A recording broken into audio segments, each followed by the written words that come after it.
Hello friends, તો જો દીકરીના નાસ્તાની મીઠાઈ કંટાળી ગયા તો આ રેસીપી તમે બનાવીને ખાજો તો તમને 2 દિવસમાં એકદમ સરસ થઈ જશે, ઓછા મસાલાની સાથે એકદમ ટેસ્ટી રેસીપી। તો ચાલો શરૂ કરીએ। તેની માટે અહીંયા મેં 1 વાડકી ચોખા, જેમાં ઉપરથી થોડી ખાલી રાખી છે, અને 1 વાડકી મગની મોગર દાળ પીળી। અહીંયા મગની દાળનું માપ ચોખા કરતા આપણે વધારે રાખવાનું છે, એટલે ચોખાની વાડકી થોડી ઊણી હતી અને મગની દાળ વાડકી ભરીને રાખવાની। તો ચોખા અને દાળને સારી રીતે ધોઈ લીધા। ત્યાર પછી અહીંયા કુકર લઈ અને તેની અંદર 5 ટેબલ સ્પૂન જેટલું તેલ એડ કરી દઈએ વઘાર કરવા માટે। તેલ થાય એટલે તેની અંદર ½ ટીસ્પૂન જેટલું જીરું અને અહીંયા થોડા શાકભાજી લીધા છે, વિટામિન થી ભરપૂર બનાવવા માટે અહીંયા થોડા શાકભાજી લીધા। તો પહેલા આપણે અહીંયા ½ કપ બીન્સ એડ કરી દઈએ। તમારી પાસે જે શાકભાજી હોય તમે યુઝ કરી શકો છો। 3 લીલા મરચાના આ રીતે ટુકડા કર્યા છે। 1/4 કપ થી ઉપર થોડા તુવેરના દાણા લીધા છે। તુવેરની સીઝન છે તો તુવેરના દાણા એડ કરવાના, અને 1/4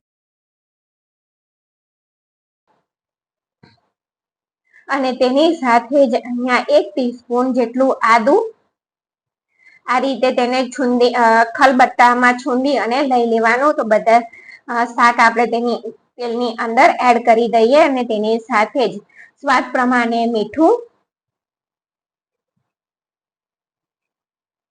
અને ½ ટીસ્પૂન હળદર, કે ½ ટીસ્પૂન થી થોડી ઉપર વધારે હળદર એડ નહીં કરવાની, નહીતર કલર જે આ ખીચડીનો છે તે ચેન્જ થઈ જશે। અને 1/4 કપ સિંગદાણા। તો અહીંયા આપણે બનાવીએ છીએ કાઠિયાવાડી સ્વાદની એકદમ ટેસ્ટી ખીચડી, જે આપણે એકદમ ઓછા મસાલાની સાથે બનાવીને તૈયાર કરીશું। તો જો આ શાકભાજીને આ રીતે આપણે 2 થી 3 મિનિટ તેલમાં સાતળીને એડ કરીએ ને તો તેનો ટેસ્ટ વધી જતો હોય। તો અહીંયા સતળાઈ ગયું છે। હવે દાળ ચોખા જે ધોઈને રાખ્યા તેને એડ કરી દઈએ।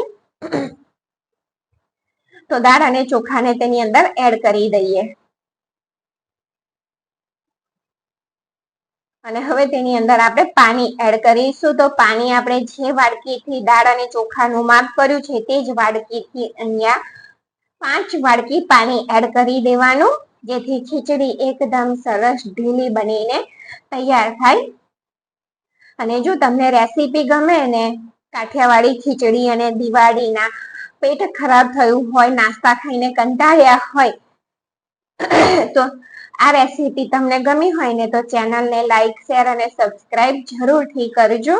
તો આ રીતે મિક્સ કરી દઈએ પાણી અને બધું। ત્યાર પછી ઢાંકણ બંધ કરી અને મીડિયમ ગેસની ફ્લેમ ઉપર 3 વિસલ કરી લઈએ। તો 3 વિસલ થઈ ગઈ છે, ત્યાર પછી આ રીતે આપણે કુકર ખોલી લઈએ, અને અહીંયા તમને હું બતાવું કે એકદમ સરસ ઢીલી ખીચડી બનીને તૈયાર થઈ।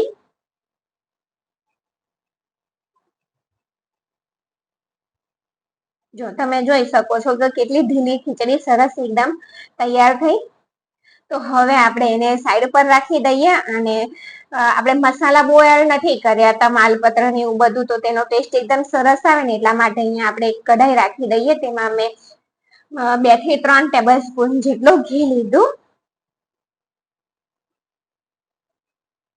ઘી ગરમ થાય એટલે તેની અંદર ફરીથી આપણે થોડું જીરું એડ કરી દઈશું, અને તેની સાથે જ 1/4 ટીસ્પૂન હિંગ અને 1 મીડિયમ સાઈઝનું ટામેટું તેને એડ કરી દઈએ, અને સ્વાદ થોડું ટામેટાના ભાગનું આપણે મીઠું એડ કરી દઈએ,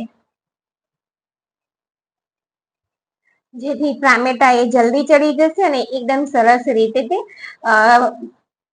કુક થઈ જશે। તો અહીંયા તમે જોઈ શકો છો કે ટામેટા સરસ રીતે દબાય તેવા થઈ ગયા છે। ત્યાર પછી અહીંયા આપણે જે ખીચડી છે તેને એડ કરી દઈએ, અને બધી વસ્તુને અહીંયા સારી રીતે મિક્સ કરી દઈએ।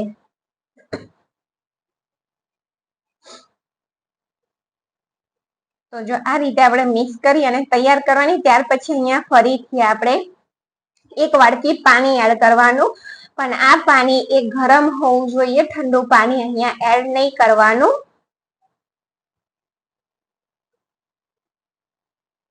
તો આ રીતે તમે ખીચડી બનાવી અને એકવાર જરૂરથી ટ્રાય કરજો. જો તમને નહીં ભાવતી હોય ને તો પણ ભાવતી થઈ જશે. તો આ 1 વાડકી ગરમ પાણી, તેમાંથી આપણે થોડું પાણી એડ કરીએ અને થોડું બીજું પાણી રહેવા દઈએ. ત્યાર પછી તેને મિક્સ કરી દઈએ.